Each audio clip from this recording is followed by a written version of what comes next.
ഇനി നമ്മൾ എടുക്കാൻ പോകുന്ന ടോപ്പിക് എന്ന് പറയുന്നത് മാർക്കറ്റിംഗ് സബ്ജക്റ്റിലെ പ്രോഡക്റ്റ് ലൈഫ് സൈക്കിൾ എന്ന് പറയുന്ന ടോപ്പിക്കാണ്. സോ നമുക്ക് വീഡിയോയിലേക്ക് കിടക്കാം. നമ്മൾ ഏർത്തിലെ എല്ലാ ജീവജാലങ്ങൾക്കും ഒരു ലൈഫ് സൈക്കിളുണ്ട്. അതായത് ജനിക്കുന്നത് മുതൽ മരണം വരെയുള്ള ഒരു കാലഘട്ടം, അതിനെയാണ് നമ്മൾ ലൈഫ് സൈക്കിൾ എന്ന് പറയുക. അപ്പോൾ അതേപോലെ തന്നെയാണ് പ്രോഡക്റ്റിനെ നമ്മൾ സെയിം രൂപത്തിൽ നമ്മൾ റെപ്രസെൻ്റ് ചെയ്യുകയാണെങ്കിൽ പ്രോഡക്റ്റ് മാർക്കറ്റിൽ എൻ്റർ ചെയ്യുന്നത് മുതൽ പ്രോഡക്റ്റ് മാർക്കറ്റിൽ നിന്ന് ഔട്ടാവുന്നത് വരെയുള്ള ഒരു സമയത്തിനെയാണ്, ഒരു കാലഘട്ടത്തിനെയാണ് നമ്മൾ പ്രോഡക്റ്റ് ലൈഫ് സൈക്കിൾ എന്ന് പറയുന്നത്. നെക്സ്റ്റ് നമുക്ക് മീനിങ് ഓഫ് PLC എന്താണെന്ന് നോക്കാം. PLC എന്ന് പറയുന്നത് പ്രോഡക്റ്റ് ലൈഫ് സൈക്കിളിൻ്റെ ഷോർട്ടാണ്. Product life cycle refers to the process through which a product passes from its introduction in the market to its final decline or withdrawal. അതായത് ഒരു നമ്മളൊരു product മാർക്കറ്റിലേക്ക് introduce ചെയ്യുന്നത് മുതൽ അതിൻ്റെ ഫൈനൽ വിഡ്രോവൽ വരെ, അതായത് മാർക്കറ്റിൽ നിന്ന് ഔട്ടാവുന്ന ആ ഒരു സമയം വരെയുള്ള പ്രോസസ്സിനെയാണ് നമ്മൾ എന്താ പറയുന്നത്, PLC എന്ന് പറയുന്നത്, പ്രോഡക്റ്റ് ലൈഫ് സൈക്കിൾ എന്ന് പറയുന്നത്. ഈ ഒരു പേഴ്സണാലിറ്റിയെ നിങ്ങൾക്ക് എല്ലാവർക്കും അറിയാമായിരിക്കും. നമ്മുടെ മോഡേൺ മാർക്കറ്റിങ്ങിൻ്റെ ഫാദർ എന്നറിയപ്പെടുന്ന ഫിലിപ്പ് കോട്ട്ലറാണ്.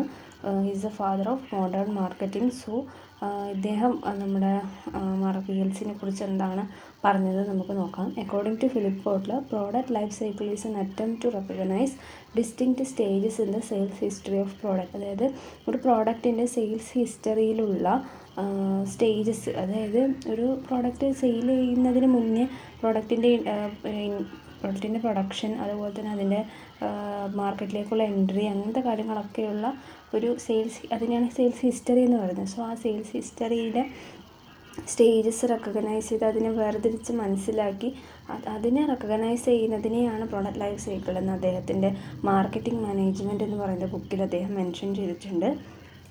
നെക്സ്റ്റ് നമുക്ക് ഇതിൻ്റെ മെയിൻ കണ്ടൻ്റ് ആയിട്ടുള്ള പ്രോഡക്റ്റ് ലൈഫ് സൈക്കിളിൻ്റെ സ്റ്റേജസ് എന്തൊക്കെയാണെന്ന് നോക്കാം. ആക്ച്വലി ഇതിൽ 4 സ്റ്റേജസ് ആണ് ഉള്ളത്. ഒന്ന് ഇൻട്രൊഡക്ഷൻ സ്റ്റേജ്, പിന്നെ ഗ്രോത്ത്, മെച്യൂരിറ്റി ആൻഡ് ഡിക്ലൈൻ. ഇങ്ങനെ 4 സ്റ്റേജിലാണ് ഏതൊരു പ്രൊഡക്റ്റും കടന്നു പോകുന്നത് എന്നുള്ളതാണ് അസംഷനിലാണ് നമ്മൾ ഈ ഒരു ഭാഗം പഠിക്കുന്നത്. സോ ഫസ്റ്റ് സ്റ്റേജ് എന്ന് പറയുന്നത് ഇൻട്രൊഡക്ഷൻ സ്റ്റേജാണ്. ഈ ഒരു സ്റ്റേജ് എന്ന് പറയുന്നത് പ്രോഡക്റ്റിൻ്റെ ഫസ്റ്റ് സ്റ്റേജ് എന്നാണ് ഇതിനെ അറിയപ്പെടുന്നത്. അതായത് നമ്മളൊരു പ്രോഡക്റ്റ് മാർക്കറ്റിലേക്ക് എത്തിക്കുന്നതിന് മുന്നേ നമ്മളത് ടെസ്റ്റ് ചെയ്യും. അപ്പോൾ അത് ടെസ്റ്റിന് ശേഷം ഉള്ളൊരു സ്റ്റേജായിട്ടാണ് ഇൻട്രൊഡക്ഷൻ സ്റ്റേജിനെ പറയുന്നത്. ഈ ഒരു സ്റ്റേജിലാണ് മാർക്കറ്റിൽ നമ്മൾ ഇറക്കുന്ന സാധനം അവൈലബിൾ ആകാൻ തുടങ്ങുന്ന ഒരു സ്റ്റേജ് ഇൻട്രൊഡക്ഷൻ സ്റ്റേജാണ്. ഈ ഇൻട്രൊഡക്ഷൻ സ്റ്റേജിൽ ഒരിക്കലും സെയിൽസ് കൂടില്ല, എപ്പോഴും ലോ ആയിട്ട് തന്നെയാണ് ഉണ്ടാവുക. കാരണം 2 റീസണാണ് പറയുന്നത്. ഒന്ന്, കസ്റ്റമേഴ്സ് ഈ പ്രോഡക്റ്റിനെ കുറിച്ചുള്ള അവെയർനെസ് കുറവാണ്. രണ്ടാമത്തെ പറയുന്നതെന്ന് വെച്ച് കഴിഞ്ഞാൽ ഇത് ഉപയോഗിക്കാനുള്ളൊരു കോഷ്യസ്നെസ് ആണ്. അതായത് ഇത് ഉപയോഗിച്ചാൽ എന്തെങ്കിലും ബുദ്ധിമുട്ടുണ്ടാകുമോ, അതിപ്പോൾ ഇതൊരു പിന്നെ നമ്മുടെ സ്കിൻ കെയർ അല്ലെങ്കിൽ എന്തെങ്കിലും സ്കിന്നുമായിട്ട് ബന്ധപ്പെട്ട എന്തെങ്കിലും പ്രോഡക്റ്റാണ് വരുന്നതെങ്കിൽ അതുമായിട്ട് ബന്ധപ്പെട്ട് നമുക്ക് എന്തെങ്കിലും സ്കിൻ ഇൻഫെക്ഷനോ ഇറിറ്റേഷനോ ഫീൽ ചെയ്യുമോ എന്നൊക്കെ പേടിച്ചിട്ട് നമ്മൾ എന്തെങ്കിലും ആ പ്രോഡക്റ്റ് യൂസ് ചെയ്യാതിരിക്കുന്ന കേസുണ്ട്. അതുകൊണ്ട് തന്നെയാണ് ഇങ്ങനത്തെ സ്റ്റേജിൽ, ഫസ്റ്റ് സ്റ്റേജിൽ എന്തില്ല എന്ന് പറയുന്നത്, സെയിൽസ് കുറവാണെന്ന് പറയുന്നത്. അപ്പോൾ അതുകൊണ്ട് തന്നെ കോസ്റ്റ് ഹൈ ആയിരിക്കും. കാരണം നമ്മൾ ഈ സാധനങ്ങളൊക്കെ പിന്നെ പർച്ചേസ് ചെയ്യാനും റോ മെറ്റീരിയൽസ് ചെയ്യാനും പ്രോസസ്സ് ചെയ്യാനും അതുപോലെ ആളുകളിലേക്ക് എത്തിക്കാൻ വേണ്ടി അഡ്വർടൈസ്മെൻറ്റ് ചെയ്യാനും ഒക്കെ നമ്മൾ ഒരുപാട് പൈസ ചിലവഴിക്കും. അപ്പോൾ അതൊക്കെ നമുക്ക് നഷ്ടമായി തോന്നുന്ന ഒരു സ്റ്റേജ് തന്നെയാണ് ഇൻട്രൊഡക്ഷൻ സ്റ്റേജ്. പക്ഷേ അതിന് വേണ്ടി നമ്മൾ നല്ല അഡ്വർടൈസ്മെൻറ്റ് കൊടുത്ത് നമ്മൾ പ്രൊഡക്റ്റിന് പ്രൊമോട്ട് ചെയ്യേണ്ട ഒരു സ്റ്റേജും കൂടിയാണ് ഇൻട്രൊഡക്ഷൻ സ്റ്റേജ്. നെക്സ്റ്റ് സ്റ്റേജ് എന്ന് പറയുന്നത് ഗ്രോത്ത് സ്റ്റേജാണ്. ഈ ഒരു സ്റ്റേജ് എന്ന് വെച്ച് കഴിഞ്ഞാൽ കസ്റ്റമേഴ്സ് കൂടുതൽ പ്രോഡക്റ്റ് വാങ്ങാൻ വേണ്ടി തുടങ്ങുന്ന ഒരു സ്റ്റേജാണ് ഈ പ്രോഡക്റ്റ് ഗ്രോത്ത് സ്റ്റേജ് എന്ന് പറയുന്നത്. കാരണം ഇൻട്രൊഡക്ഷൻ സ്റ്റേജിൽ കുറച്ച് ആളുകൾ വാങ്ങി എന്ന് വിചാരിക്കുക, അതായത് അവർ ജസ്റ്റ് ഇതൊന്ന് ട്രൈ ചെയ്ത് നോക്കാം എന്ന് വിചാരിച്ച് വാങ്ങുന്ന ആളുകളിൽ കുറച്ച് വാങ്ങിയ ആളുകൾ തന്നെ വീണ്ടും വാങ്ങുന്ന ഒരു സ്റ്റേജാണ് ഗ്രോത്ത് സ്റ്റേജ്. അതേപോലെ തന്നെ ഈ വാങ്ങിയ ആളുകൾ മറ്റുള്ള ആളുകൾക്ക് ഷെയർ ചെയ്ത് കൊടുക്കുന്ന ഒരു സ്റ്റേജും കൂടിയാണ് ഗ്രോത്ത് സ്റ്റേജ്. അതായത് കൊളീഗ്സിന്, ഫ്രണ്ട്സിന്, ഫാമിലിക്കൊക്കെ ഈ ഒരു പ്രോഡക്റ്റ് റെക്കമെൻഡേഷൻ ചെയ്യുന്ന ഒരു സ്റ്റേജും കൂടിയായിട്ട് ഗ്രോത്ത് സ്റ്റേജിനെ കാണും. അതുകൊണ്ട് തന്നെ എല്ലാവരും ഉപയോഗിച്ച് ഈ പ്രോഡക്റ്റ് നല്ലൊരു ഗ്രോത്തിലേക്ക് എത്തുന്നുള്ളതാണ് പറയുന്നത്. നെക്സ്റ്റ് സ്റ്റേജ് എന്ന് പറയുന്നത് മെച്യൂരിറ്റി സ്റ്റേജാണ്. മെച്യൂരിറ്റി സ്റ്റേജ് എന്ന് വെച്ച് കഴിഞ്ഞാൽ നമ്മൾ ഈ PLCയിൽ ഏറ്റവും ലോങ്ങസ്റ്റ് ഡ്യൂറേഷൻ ഉള്ളൊരു സ്റ്റേജായിട്ടാണ് മെച്യൂരിറ്റി സ്റ്റേജിനെ കാണുന്നത്. ഈ ഒരു സ്റ്റേജിൽ നമ്മൾ പ്രോഡക്റ്റിൻ്റെ ഡിമാൻഡ് ഒരു സാച്ചുറേഷൻ പോയിന്റിലെത്തുന്നതാണ് പറയുന്നത്. അതായത് ഏകദേശം എല്ലാവരും ഉപയോഗിച്ച് കഴിഞ്ഞ ഒരു സ്റ്റേജായിട്ടാണ് നമ്മൾ ഈ മെച്യൂരിറ്റി സ്റ്റേജിനെ പറയുന്നത്. ഈ ഒരു കോമ്പറ്റീഷൻ ഭയങ്കരമായിട്ട് കൂടുതലുള്ള 2 സ്റ്റേജുകളാണ് മെച്യൂരിറ്റിയും അതേപോലെ തന്നെ ഡിക്ലൈൻ സ്റ്റേജും. ഈ ഒരു സ്റ്റേജിൽ ഞാൻ നേരത്തെ പറഞ്ഞ പോലെ തന്നെ എല്ലാവരും ഈ പ്രോഡക്റ്റ് ഉപയോഗിച്ച് കഴിഞ്ഞൊരു സമയമാണ്. അതുകൊണ്ട് തന്നെ ഇവരെന്ത് ചെയ്യുമെന്ന് വെച്ച് കഴിഞ്ഞാൽ ഒരു പെർട്ടിക്കുലർ മോഡൽ ഇറക്കും. അതായത് ഒന്നുകിൽ ഈ ഒരു ഉള്ള മോഡൽ തന്നെ ഒന്ന് മോഡിഫൈ ചെയ്തിട്ട് ഇറക്കും, അല്ലെങ്കിൽ വേറൊരു ഫീച്ചറോട് കൂടിയിട്ടുള്ളൊരു പ്രോഡക്റ്റ് ഇവരെന്ത് ചെയ്യുമെന്ന് വെച്ച് കഴിഞ്ഞാൽ അതിലേക്ക് മാർക്കറ്റിലേക്ക് ഇറക്കും. അങ്ങനെ ബയ്യേഴ്സിനെ കൂട്ടാൻ വേണ്ടിയിട്ട് ഇവർ പല സ്ട്രാറ്റജീസ് ഉപയോഗിക്കുന്ന ഒരു സ്റ്റേജാണ് മെച്യൂരിറ്റി സ്റ്റേജ്. ഈ ഒരു സ്റ്റേജിൽ ആദ്യത്തെ നമ്മളിത് പറഞ്ഞ ലോങ്ങസ്റ്റ് ഡ്യൂറേഷനുള്ള ഒരു സ്റ്റേജാണ്. അപ്പോൾ ഇതിൻ്റെ ഇൻട്രൊഡക്ഷൻ സമയത്ത് പ്രോഫിറ്റ് കൂടുതലും അതിൻ്റെ ലോസ് കുറച്ച്, അതായത് എൻഡിലോട്ടാകുന്ന സമയത്ത് കുറച്ച് ലോസ് വരാനും സാധ്യതയുള്ളൊരു സ്റ്റേജാണ് മെച്യൂരിറ്റി സ്റ്റേജ്. നെക്സ്റ്റ് ലാസ്റ്റ് സ്റ്റേജാണ് ഡിക്ലൈൻ സ്റ്റേജ്. ഈ ഡിക്ലൈൻ സ്റ്റേജിൽ നമുക്ക് പ്രോഡക്റ്റ് മുഴുവനായിട്ട് മാർക്കറ്റിൽ നിന്ന് ഔട്ടാവുന്നൊരു സ്റ്റേജാണ് ഡിക്ലൈൻ സ്റ്റേജ്. ആ സ്റ്റേജിൻ്റെ പേരിൽ നിന്ന് നമുക്കത് മനസ്സിലാവും. ഈ സ്ഥിതിയിൽ നമുക്ക് പ്രോഫിറ്റേ ഇല്ലാത്തൊരു സ്റ്റേജാണിത്. പ്രൊഡക്ഷൻ കോസ്റ്റും ഇൻവെൻ്ററി കോസ്റ്റൊക്കെ കൂടുതലായിട്ട് കാണുന്നൊരു സ്റ്റേജാണ് ഡിക്ലൈൻ സ്റ്റേജ്.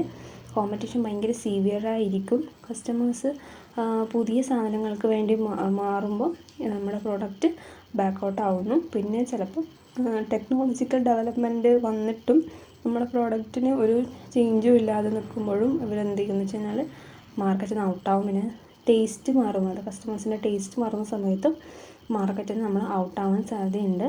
അങ്ങനെ സെയിൽസ് ഡിക്ലൈൻ ചെയ്യും.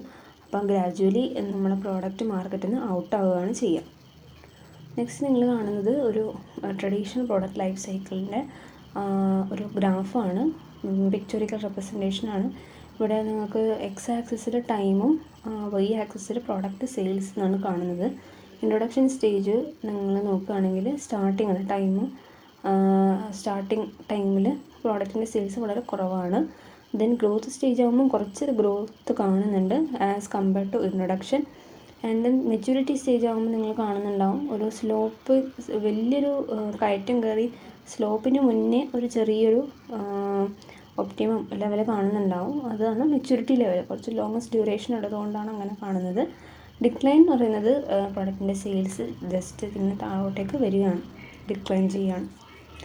ഇനി ഈ പ്രോഡക്റ്റ് ലൈഫ് സൈക്കിളിൻ്റെ ഏറ്റവും നല്ലൊരു എക്സാമ്പിൾ പറയുകയാണെങ്കിൽ എനിക്ക് തോന്നിയത് അത് ഏറ്റവും നല്ല എക്സാമ്പിൾ എന്ന് പറയുന്നത് നമ്മൾ ഈ ഒരു മൊബൈൽ ഫോൺ എല്ലാവർക്കും അറിയായിരിക്കും, നോക്കിയ മൊബൈൽ ഫോണാണ്. നോക്കിയ മൊബൈൽ ഫോൺസാണ് എനിക്ക് തോന്നുന്നു PLCൻ്റെ ഒരു ഫുൾ സ്റ്റേജ് പറയാൻ പറ്റിയ ഒരു എക്സാമ്പിൾ. അപ്പോൾ അതിൽ ഇൻട്രൊഡക്ഷൻ സ്റ്റേജിൽ വരുന്നത് 1990s നോക്കിയ ഇൻട്രൊഡ്യൂസ് ചെയ്യുന്നത് മാർക്കറ്റിലേക്ക്. മൊബൈൽ ഫോൺസ് ഇൻട്രൊഡ്യൂസ് ചെയ്യുന്നത് നോക്കിയാണ് 1990s. ആദ്യമൊക്കെ കുറച്ച് ആൾക്കാർക്ക് മാത്രമേ ഇത് അഫോർഡ് ചെയ്യാൻ പറ്റുന്നൊരു മൊബൈൽ ഫോണായിരുന്നു. കാരണം മൊബൈൽ ഫോൺസ് അങ്ങനെ ഉപയോഗിച്ച് വരുന്നൊരു കാലഘട്ടമായിരുന്നില്ല, എല്ലാവരും ഉപയോഗിച്ച് തുടങ്ങുന്നൊരു സമയമാണ്. അപ്പം ഈ ഒരു സംഭവം, അതായത് ഈ മൊബൈൽ ഫോൺ എന്ന് പറയുന്ന സാധനം ആളുകളിലേക്ക് എത്തിക്കാൻ വേണ്ടിയിട്ട് ഒരുപാട് പ്രൊമോഷൻ അവർ ഉപയോഗിച്ചിട്ടുണ്ട്.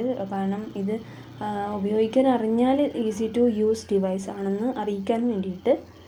പിന്നെ ഇൻട്രൊഡക്ഷൻ കഴിഞ്ഞ് ഗ്രോത്ത് സ്റ്റേജ് ആകുമ്പോഴേക്കും ഏർലി 2000 ആകുമ്പോഴേക്ക് ഇത് ഭയങ്കര പോപ്പുലറായി. കാരണം 1990s ഒരു 10 വർഷത്തിന് ശേഷം ഇത് ഭയങ്കര പോപ്പുലറായി മൊബൈൽ ഫോണ്. കാരണം സ്ട്രോങ് ആണ്, സിമ്പിളാണ്, ഡ്യൂറബിളാണ്. നമുക്ക് എവിടെ വേണമെങ്കിലും ഇത് ക്യാരി ചെയ്ത് കൊണ്ടുപോകാം. ടെലിഫോൺസിനൊക്കെ കമ്പയർ ചെയ്യുമ്പം പിന്നെ സിമ്പിളാണ്, ഈസി ടു യൂസ് ആണ്. സോ അതുകൊണ്ട് തന്നെ ഗ്രോത്ത് ഭയങ്കരമായിട്ട് റാപ്പിഡായിട്ട് ഇൻക്രീസായി. നോക്കിയ എന്ന് പറയുന്നത് വേൾഡിൽ തന്നെ ടോപ്പ് മൊബൈൽ ബ്രാൻഡായിരുന്നു ഏർലി 2000.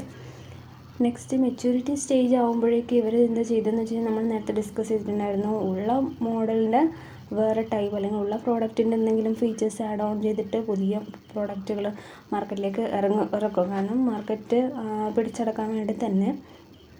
സോ ഇവരെന്താണെന്ന് വെച്ച് കഴിഞ്ഞാൽ പല പല മോഡലുകൾ ഇറക്കാൻ തുടങ്ങി. എനിക്കൊന്ന് ഇതിൽ കാണുന്ന ഒന്നാമത്തെ മൊബൈൽ ഫോൺ ഞാൻ കണ്ടിട്ടുണ്ടായിരുന്നു. പിന്നെ അതൊക്കെ ഓരോ മോഡലാണ്. അവർ നോക്കിയ ഗ്രോത്ത് സ്റ്റേജ് കഴിയുമ്പോഴേക്ക് അവരെന്തെന്ന് വെച്ച് കഴിഞ്ഞാൽ പുതിയ 2 ലോഞ്ച് അവർ ചെയ്തു.